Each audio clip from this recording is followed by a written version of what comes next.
पता लगा है कि इमरान सरकार जी इस कदम वाल अगे वध रही है और मैं आस करता हाँ कि जो ये शर्त है पासपोर्ट की उसको खत्म कर देगी। मैं इंटरप्ट करना सॉरी करदा कि पासपोर्ट वाली जी शर्त हैगी ना अंकल जी वो इंडिया वाल हैगी पाकिस्तान वाल नहीं। तुसी आधार कार्ड ते भी साडी तरफों तुहानू इजाजत हैगी तुसी आधार कार्ड ते भी आ सकते हो। इंडिया गवर्नमेंट दी जो हैगी ये शर्त हैगी कि भाई उत्थे पासपोर्ट लाजमी है। इंडिया थोड़ा जिया पाबंदियाँ जिसे कहते हैं ना कि ऑब्स्टेकल्स पैदा कर रहा है कि भाई लोग ज़्यादा से ज़्यादा ना आए।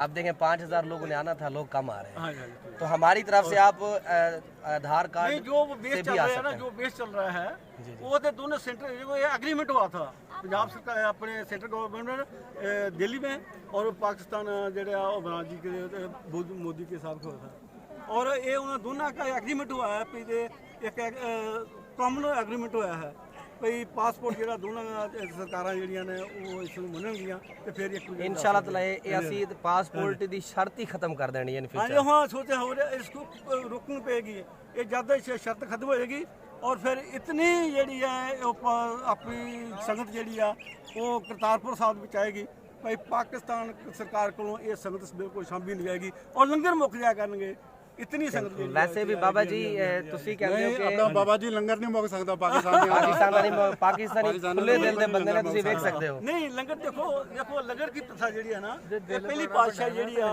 वो गुरु अर्जन अपने गुरु नानक देव जी ने इन्ने भंडारे कर दिते आ भी ये मुक नहीं सकते।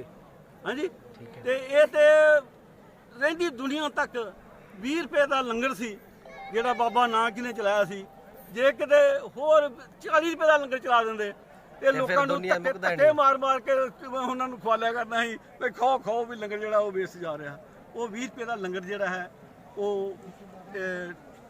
मालो माल कर रहा है और बड़ी खुशी है सानू। बहुत शुक्रिया आपका बेटा आप जिंदी बसती रहो।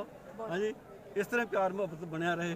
हाँ जी नारा मार के अपनी बच्ची ने दुआ दो कोई मैं जट्टा वर्ग गरीब सच्चे पैदा इसको बेटी को बुलंदी बख्श देना अपनी जिंदगी दे विच इस नूं किसी चीज़ की घट रहना देनी ये हमेशा अपने खिड़े परिवार दे विच रहे और इसमें कोई कमी नहीं। तुसीं सानू अपना नारा एक सुनाओ जोरदार कड़क बोले जो निहाल बोले